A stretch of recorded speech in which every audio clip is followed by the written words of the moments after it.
He is my Fox and Friends weekend co-host. He is my friend on Off the Rails. He's the author of a brand new book, The War on Warriors, and he is, as I mentioned, according to Jon Stewart, one of the most sexually attractive individuals in news. He is Pete Hegseth.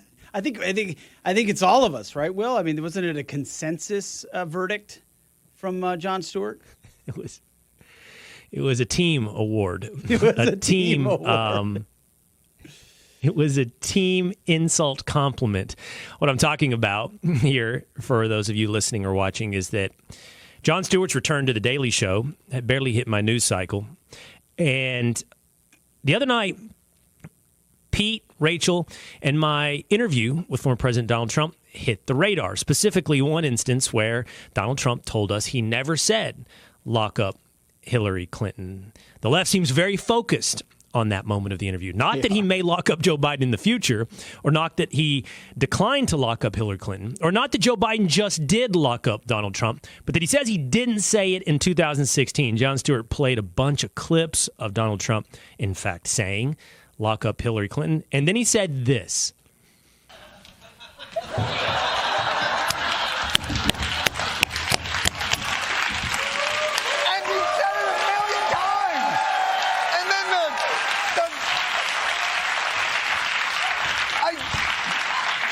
And the Fox and Friends B team is just sitting there.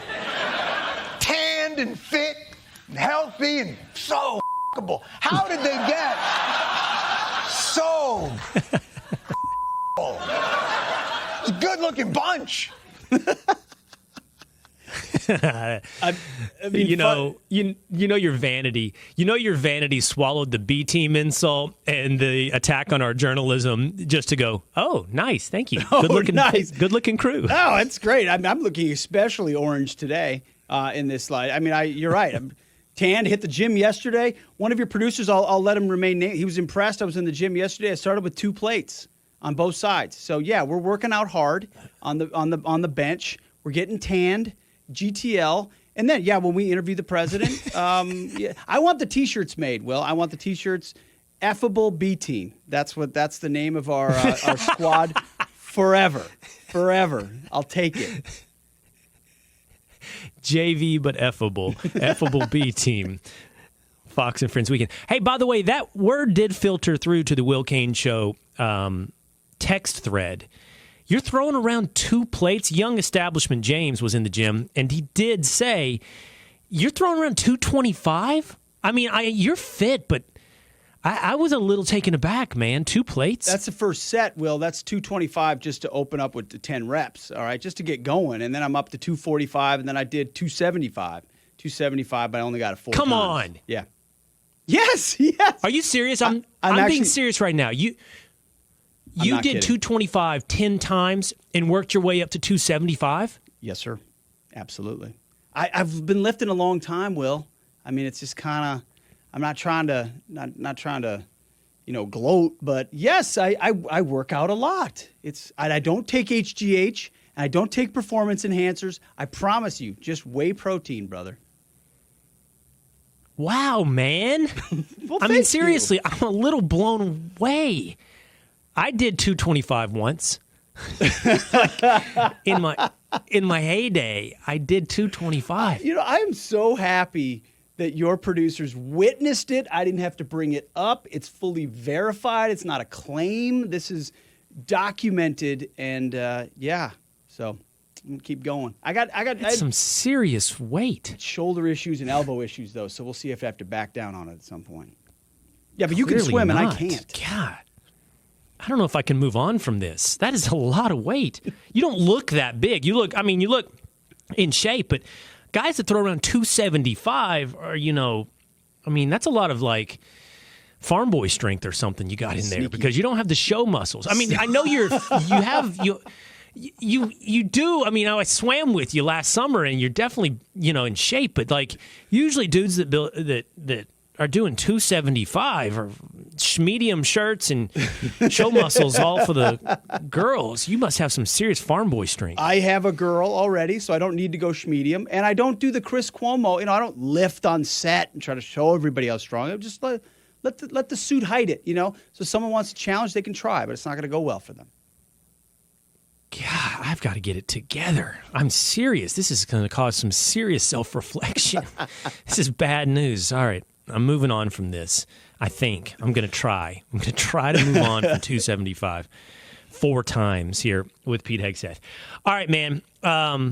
It's always the case that I reference this every so often, but I had breakfast with my buddies this morning.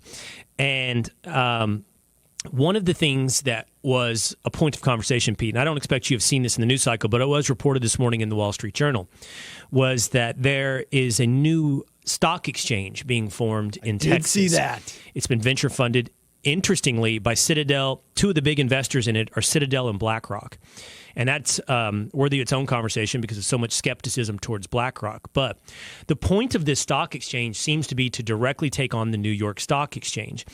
And the reason to take on the New York Stock Exchange is in no small part the board requirements for so many publicly listed companies. DEI and ESG is forcing Fortune 500 companies, publicly traded companies, to pursue things other than the point of a corporation, which is to make money, just like any other institution, to accomplish its objective, and merit being the primary mechanism through which you accomplish your objective. Whether or not Texas will be able to do that will be interesting and fascinating to watch. But what I am bringing this to you with today is it's an example of an attempt to escape an institution that has been co-opted by an ideology that gets in the way of something accomplishing its purpose. And you have just written a book about that, The War on Warriors, where really the last institution we need to lose in pursuit of its objective is the United States military. Yeah. I mean, first of all, long live the Republic of Texas. I mean, only Texas could say we're going to take on the New York Stock Exchange. And again, count it as another blind spot for me, Will. I knew about the BlackRock stuff. I knew about the ESG stuff.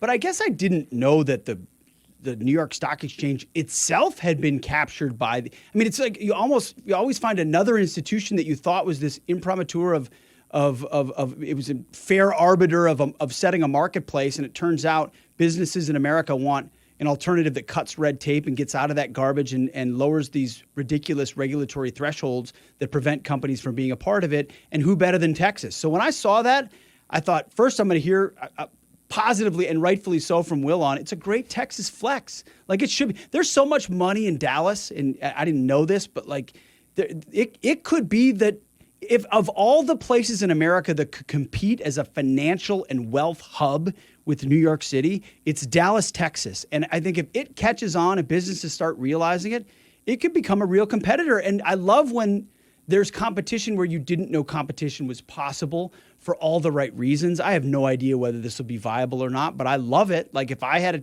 chance to invest in a company on the Dallas Stock Exchange instead of the New York Stock Exchange, I would. And I bet a lot of Americans feel the same way. They just didn't know there was an alternative.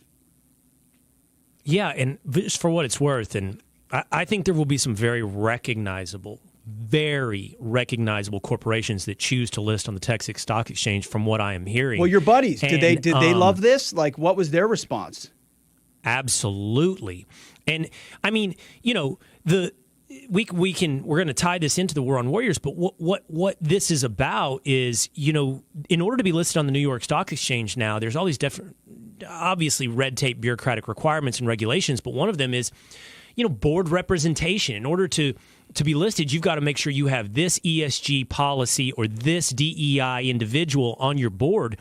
And all of that gets in the way of actually, not just gets in the way, but subverts the purpose of a corporation, which is to make money. And I don't know how skeptical we should be towards the fact that BlackRock is behind this, because BlackRock, as we know, has been a big pusher of ESG policy, environmental, social, and governance policy in public companies.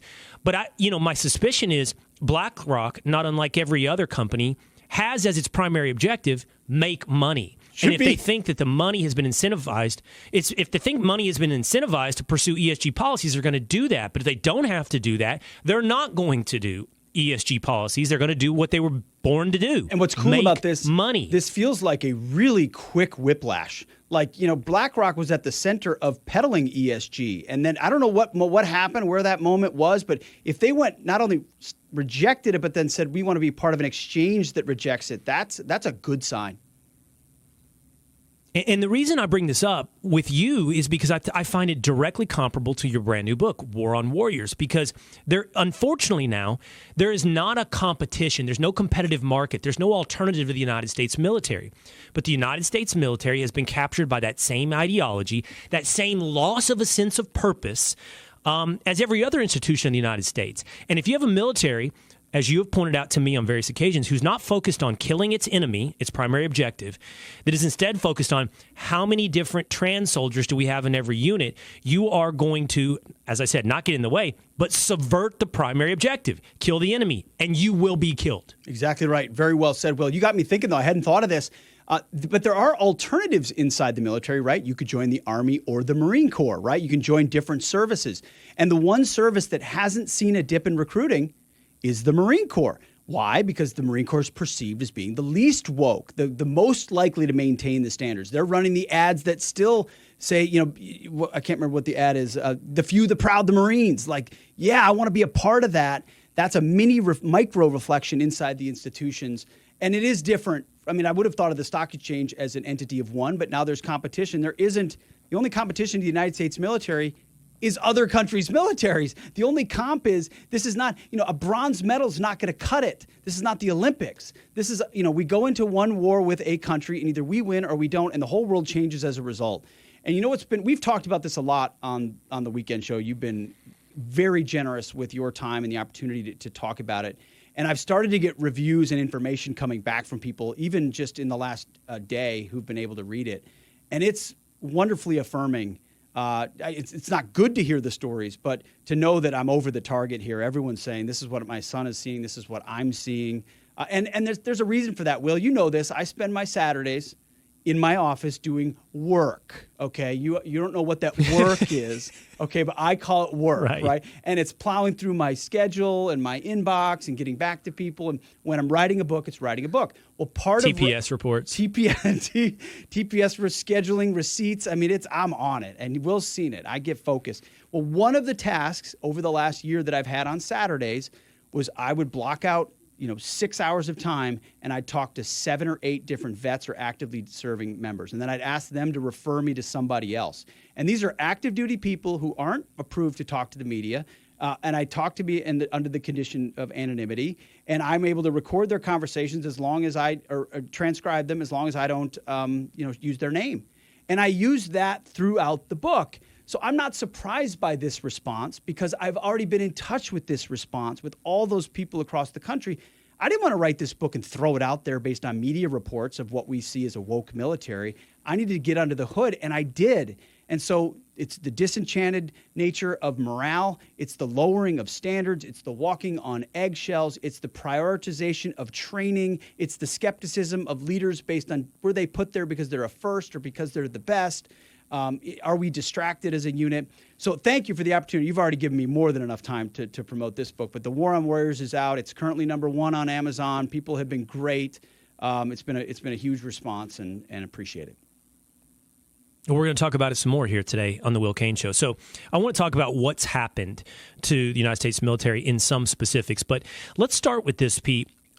It sounds rudimentary, but I think it needs to be our starting point, and that is the purpose of the United States military. I mean, you and I touched on it, kill your enemy, but I do feel like over the past maybe we could say half a century, but we've lost some sense of actually the mission, the objective.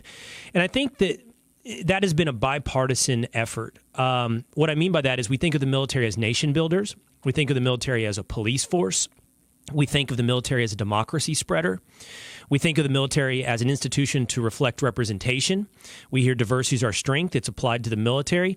And what's completely watered down in that litany of things I just listed off is there's really one single primary objective to the existence of the United States military. Help us understand the objective of our military. Oh, you're exactly right. Well, that's why in one little paragraph I mentioned I'd love to change the name of the Defense Department back to the Department of War, which is what it used to be. The function of the military is, yes, to fight and win our nation's wars and protect our national interests. But first and foremost, it's to deter wars. you don't want to have to fight wars because people don't want to mess with the American military. And so our diplomats, as I joked with Rachel on the show, our diplomats are effective in their diplomacy because we've got a division of tanks behind them who the enemy doesn't want to mess with.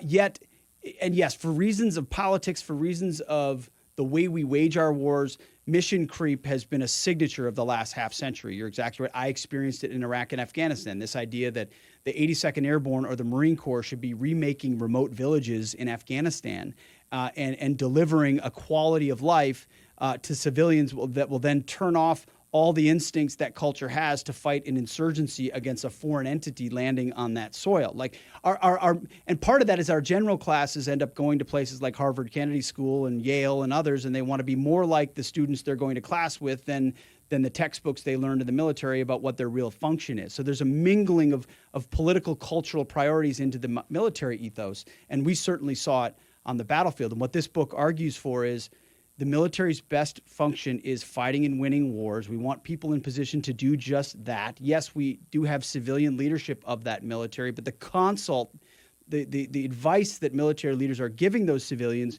should be laser focused on what the military does well, not dabbling in the cultural and diplomatic aspects of it. We're here to do one thing. If you need that tool, pick it up, and that tool is going to be ready. But don't distract us with other things in the process. And we just don't have a sharp enough tool right now. We don't have enough of those tools in there. And we got a lot of tool bags at the top doing the bidding of politicians that haven't had the backs of troops. And those are the names that we name in the book. And, you know, they won't like. I know for a fact, Will, that Mark Milley got an advance copy of this book, and he's none too pleased about it. And I don't have an axe to grind with Is that Mark. right? Yes, and I don't have an axe to grind with Mark Milley, the person. I'm sure he's a perfectly fine guy, and I know a lot of guys who served with him when he was more of a junior officer, going through as a major or a lieutenant colonel or colonel, and they really liked him. He was a warfighter. But when it mattered the most at the pinnacle of his profession, he caved to the chattering class and gave into false narratives that he knew were false because it was easier to go along with the idea of white rage or CRT or patriot extremism in the ranks because he knew it would allow him to move into the next administration and be liked by the outside chattering class. So I take issue with those people, and so do trigger pullers, and that's who the book's for. Is there such thing as patriot extremism? Yes. Like, what is patriot extremism? Well, by the way, we're talking about World War II, right? And D-Day. I mean, D-Day and World War II were won by patriot extremists. Patriot extremists being defined as traditional Christian heterosexual males. At that point, it was mostly all white males, unfortunately, although there were amazing black contributions in World War II for the American cause also. After that, soon thereafter, there would be full integration, and rightfully so. But it was that ethos of patriot extremism that has won our wars.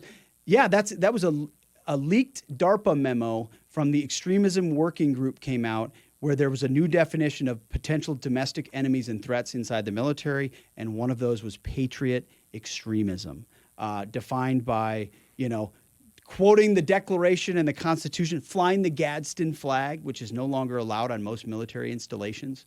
Think about that. Don't tread on me. Which was a staple of left and right on military bases for years because, I don't know, we love the country and we believe in stomping out tyranny. But that's where we are. It's gotten that bad. Well, let's talk about, though, while I mentioned that there's been this loss of a sense of purpose or mission creep, there's something that, well, I would say in the last decade, but you've written an entire book on it, so you can tell us, just like you did with Battle for the American Mind, the origins of this, but particularly what's happened, I think, at least to our public eyes in the last decade, and that is this focus on, representation, diversity is our strength. I would just think things that are just so, not even extraneous, but subversive to the idea of a cohesive military in pursuit of a single objective. So give me some examples of what has occurred. What has been the war on warriors recently? Subversive is a great way to put it. And maybe it wasn't intentional, but from all ranks at the beginning, but eventually that's exactly how it plays out. Take a story of that was told to me of a black couple that was serving together, and one had bought in on the CRT aspects of it and the other had not, and sort of wanted the military. The past was causing marital problems for them. Or you've got a Hispanic female who felt like she'd been promoted based on her merit her entire career, but now didn't feel like that was felt like the black-white divide was the issue. And a lot of this comes from Matt Lohmeyer, who talks about this in the Space Force, was the real defining issue and what that meant for her as a Hispanic female. So the military has traditionally been a crucible whereby you and I arrive with our biases and our backgrounds and our assumptions, and then drill sergeants and the institution breaks those down. You're forced to work together with people you never would have worked together with before, and all those arbitrary distinctions fade away because of what you're being molded into. And that's why the military has historically for decades now been the least racist, least race-conscious, least biased institution in all of government, because it has this unique forcing function where people are forced to work together, which is why when Milley and others are peddling extremism, they know it's false. And when the studies came out years later, it shows, yes, racism is a problem with 0.007% of service members versus 7% of the general population. It's not a thing. They knew it wasn't a thing, yet they pushed it to be politically expedient in the moment. So when you do that forcing function, and then out the other end, you're in your units, and now you're reminding people, no, it's not that we're the same here. It's that your skin color defines you and will define your career trajectory or whether or not you succeed or fail, then it just like everywhere else, it turns people back toward each other with different identities that are self-focused as opposed to unit-focused. And I heard it time and time again. Not just, trans is the most extreme example of it, but lowering of standards for females in combat units where the men become very disgruntled by it. An example of a trans soldier who transitioned, who was a high performer, who now is absent for the better part of a year, and the other soldiers have to pick up the slack because he or she is now non-deployable. Or the one we heard a lot of, and I've experienced this personally, unfortunately, Will, commanders or leaders in your units who are plucked and placed into a position who underperform, and the question is, were they placed there because of their skin color or their background? And you don't want to have that skepticism, but when you look at their performance, it certainly doesn't feel like they're a high performer who should be a battalion commander of a unit at this level, but they're there and they're not going anywhere, even though they can't perform because someone put their thumb on the scale and said, this is the person we need there. All of that affects morale, creates cynicism and skepticism, which undermines the mission. Do I want to go and fight and die for that person who's, kind of an idiot? Or if someone did earn it, and now there's skepticism of whether they earned it because they look like a first, but they really aren't because they really did achieve it and they are the best. That's unfair to them. You know these examples from across culture, across institutions. But when it's life or death, bullets are flying, none of this crap matters. And that I write it in the book. That's why I detail some missions that we go on, because to give people a sense of the brotherhood of people that you work with. And you don't think about that one bit, and you shouldn't be before and you shouldn't be after, and we are now, and it's poisoning the ranks, and I hear from guys all over the place. I told you this last weekend that I just rewatched Band of Brothers. It's on Netflix right now, and I'm falling down the obsession rabbit hole of Normandy and World War II yesterday at large. I've been watching documentaries on World War II.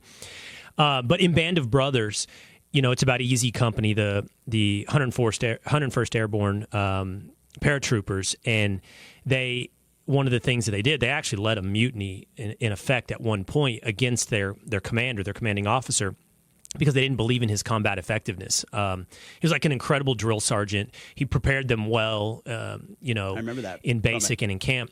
But they all the NCOs got together and went to headquarters and we're not going to follow this man into battle. And it was a huge deal, and some of them got busted down in the ranks for it and all that. But to your point, it just showed believing in the competency of your commanding officer is core at your ability to wage a war. And whether or not it's, race or gender, or there are other instances which have been as old as time in the military, which is just who are you connected to? Nepotism. But you're layering this on top of you're laying all this on top of that problem already. Yes. You can't be wondering whether or not your leader is incompetent on the battlefield. Yeah, and then somehow you're racist for having those skepticisms when your life is in this person's hands, and it has nothing to do with this color of their skin, never has, won't. But that environment is why the types of questions that were raised in that film, Will, which are real, often don't make the light of day in today's institutional and bureaucracy because it's never going to be listened to. It won't be welcomed. You will definitely be busted down, and that person will definitely stay in their position. And now we don't fight wars the way we did in World War II, which is you fight from start to finish, and you're not done until the war's over. We fight it in 6 to 9 month increments. And so, well, you can just survive your 6 to 9 months with that commander. Then he washes out, you wash out, a new set of troops are in, and they have to fight the war all over again. It also creates a much more bureaucratic application of warfighting. We're not doing everything we can to get this war over with because this war is going on whether we are successful or not for the next 9 months. And so we're going to do the minimal. Some units don't. A lot of units go right at it. And I was a part of units like that. But it doesn't create a healthy cultural institution. So the part that I said is as old as the tale of time for every institution, but also clearly the military is careerism. I mentioned who you connected to, but the incentive structure of the military is to rise in the ranks, right? That's how you succeed, is you get promoted and you rise and you rise and you rise. So you pointed out Milley and people knowing who he was when he was a junior officer and a warfighter. And I just wonder, what role careerism plays in this, and when is that inflection point? Do you know what I mean? When is it that a lieutenant colonel is like, I've got to start echoing this nonsense in order to become a general, whatever it is, to go from 2 to 3 stars. I'm just curious, how much do you think is ideological versus how much is just careerism? As always, as often, I shouldn't give you too much. You're right over the target. Careerism is the other word that pops in time and time again in all the interviews. And some people put it at different points: brigade command, division command, 1-star general, 2-star general. But it's not as simple as saying, they just devolve into becoming ideologues or devolve into becoming politicians. Yes, that's true. Careerism starts when you're a captain.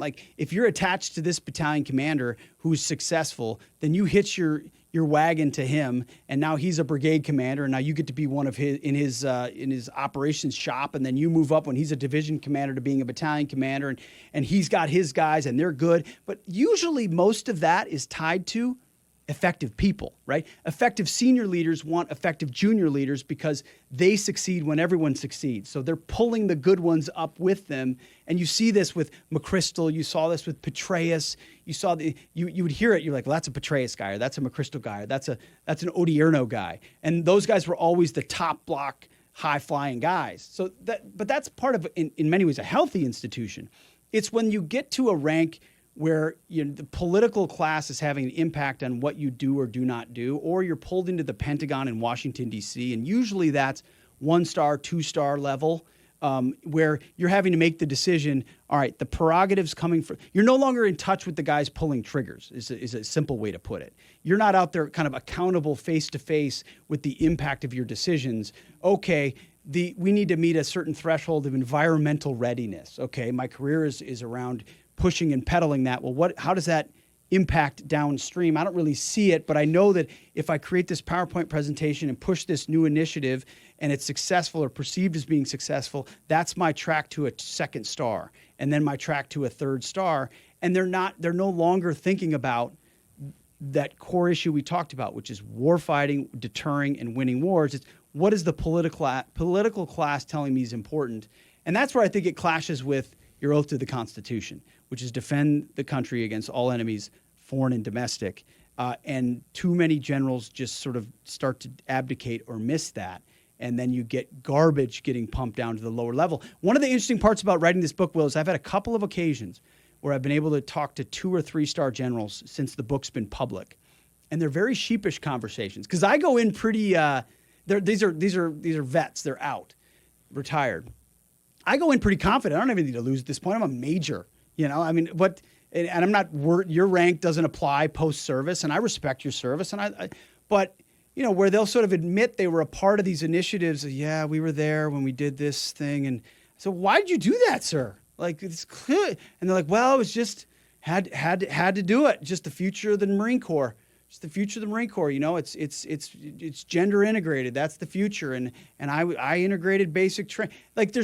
It was just what you did because that's what the political class was telling you. And none of it was but you knew, sir, that the females couldn't perform the same way men could. And if your job is to put the best fighting force out there, then how did you improve the Marine Corps, or did you make it worse? And so I think there's a lot of guilt amongst senior leaders who've left the military and didn't do enough when they could have to stem the tide of some of this stuff. I want to hit one or two more things after the War on Warriors, but I don't know that you and I've ever talked about this. Where are you on compelled service? Where are you on a draft? I mean, I think it has always been a point of pride for the United States military that it's a volunteer service. It shows a reflection of a commitment within the culture, right? But also, I think we both have talked about without any commonality, like any ties that bind us as a people, I don't know. We lose cohesion as a society. Yep. And I just wonder, I don't know. What do you think? What do you think about maintaining voluntary status of our military versus I've thought a lot about this. I'm out on mandatory service. I think most mandatory, because anytime we talk mandatory service, it quickly turns into all government service. And so you get young people. You can choose the military or the State Department or the EPA or the National Park Service. And suddenly you just have a bunch of people that are growing government, and you automatically grow government. And I don't want to grow government. So I'm out on that. I wrote in American Crusade, one of the things I would very much be for is sort of a Minuteman Corps. Almost this idea that, hey, Will, when you come out of high school or you come out of college, you're not choosing the military, but if you do this 4-week course where you get basic weapons training, you're sort of registered as you get basic military etiquette, maybe a uniform, fitness standards, that kind of thing, then you'll be on a list in perpetuity as long as you maintain those fitness standards for 10 or 20 years. And as a result, you get a tax break, or you get some student loan relief, or you get whatever it is that comes out of it. But Will Kane, you're a patriot. And between your 20s and 40s, if America goes to war, you've said, I will raise my hand in that conflict. And I've got just a baseline of training that creates that forcing function. But it's not mandatory. You can choose it, and there's I kind of like the idea of a Minuteman, because I know a lot of guys that would jump at that. Oh, I'll do a month, I'll do that, I'm ready to go. Yep, I'm in if my country needs me, but I'm going to go, build a career and raise a family, and hopefully I never have to, but if I need to, I will. That's kind of where I'm at on it. I like that idea, Minuteman Corps. Okay, you and I were with Donald Trump last weekend, and he said, when asked, I think by Rachel Campos Duffy, you may have asked, what can be done about the war on warriors? And there was some questions about whether, will you fire these generals? And he said yes, by the way. So, but my question to you is, what can be done? This is a gigantic institution, and, ships don't turn on a dime. So what can be done to save the military? No, they don't. You'd want multiple terms, by the way. You need a Trump presidency, and then you need a follow-on, I think. But Trump's going to have 15 fires to fight, and I think the DOD needs to be atop that list. You got to fire the Secretary of Defense. You got to have a new chairman of the Joint Chiefs. You got to have very strategic firings of particular generals who are very heavy pushing DEI and CRT and environmental stuff, extremism stuff. Out. You're done. And you don't have to fire everybody. You have to make example of some high-profile folks who were invested and involved in this, so that the institution recognizes the new incentive structure is not to peddle these things. Then you ban DEI, you ban CRT, you take women out of combat units, you ban transgenderism, and you're going to have a whole chunk of the military that says, "Oh, finally, sanity's back. I'm ready to go. Let's do this." And then you just have to change the way you recruit. Now, you recruit. You go back to you write ads like we used to, motivating people to want to serve for the right reasons. Now, that's a very oversimplified approach. You got to change the way we procure weapon systems. You got to change the way we promote. You got to change the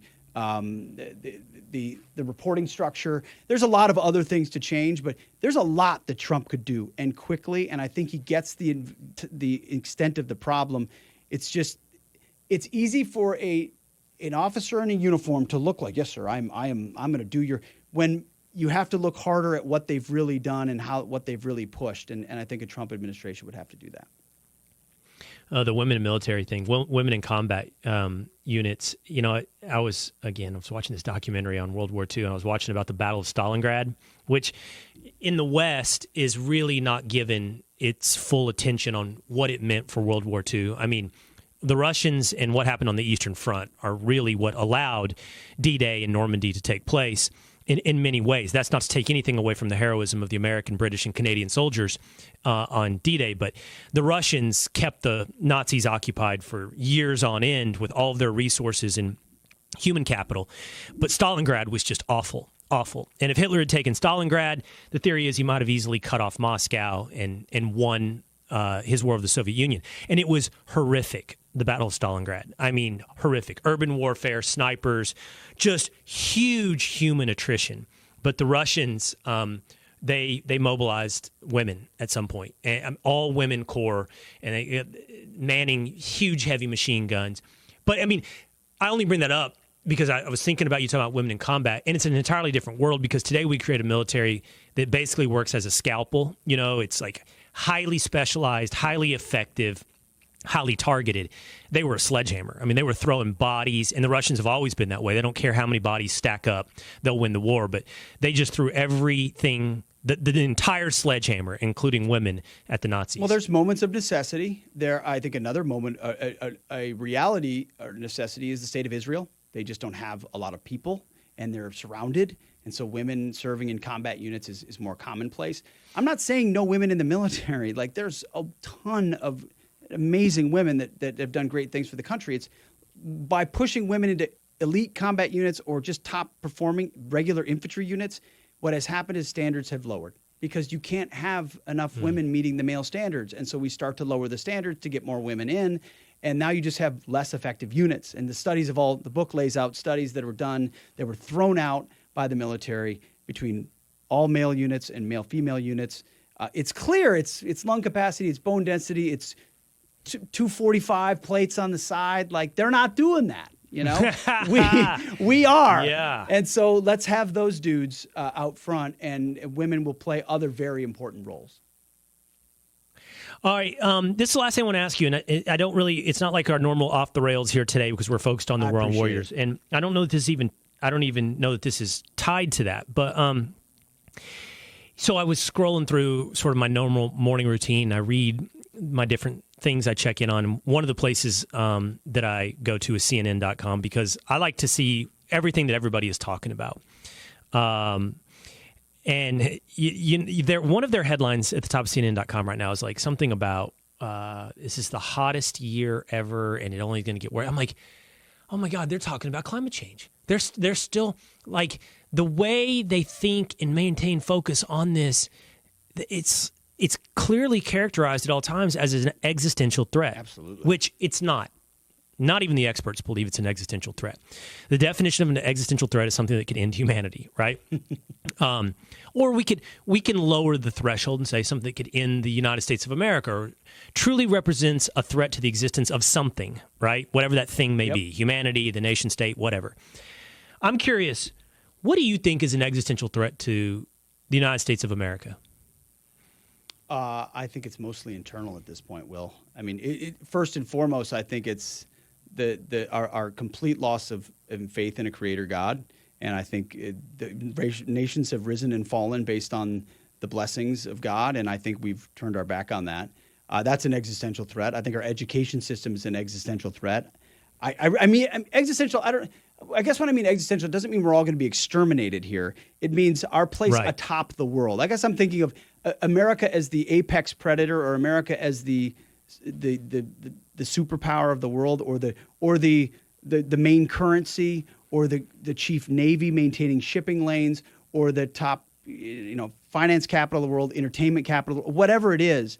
There will be a moment we are being challenged in multiple places, and these are our vulnerabilities. Teaching people to not believe in their country, $34 trillion in debt, and then our military. You mentioned the worship of climate. Like, our military-industrial complex is heavily focused on delivering electric tanks and electric Humvees. Why? Not because they believe that they're good technology, because that's where the money's going, because the politicians have told them that. So they don't believe this stuff, but they'll move in that direction. Yeah, I think most of our threats are internal, but hey, if China decided to turn on the war machine, the Pentagon has a perfect record in the last 10 years in war games against China, and it's that we lose every time. I mean, they're building a military that's built to defeat us, and ours is not built to fight the last war, as is often the case because of administrations and turnover. I'm not saying they're better than us. They're not. And an EMP could change anything, Will, not to get like conspiratorial, but the wrong weapon in the hands of the wrong regime could send any country backwards very quickly. So there's a lot of them, but I tend to focus internally right now. Well, I don't think you're wrong. And again, it's what are you defining the existence of? And internal division, a lack of national cohesion, a common identity under God or under the stars and stripes, whatever it may be, we are losing the sense of what it means to be an American. And if you lose that, then there is no, there's a husk. There's the shell of the United States of America, but it's not in existence. I think you're right. Until some real external threat presents itself that forces some unification, we are our biggest threat. Yeah. We are the biggest existential threat to America. All right, War on Warriors, number 1 on Amazon, foxnewsbooks.com. Pete Hegseth, his latest bestseller.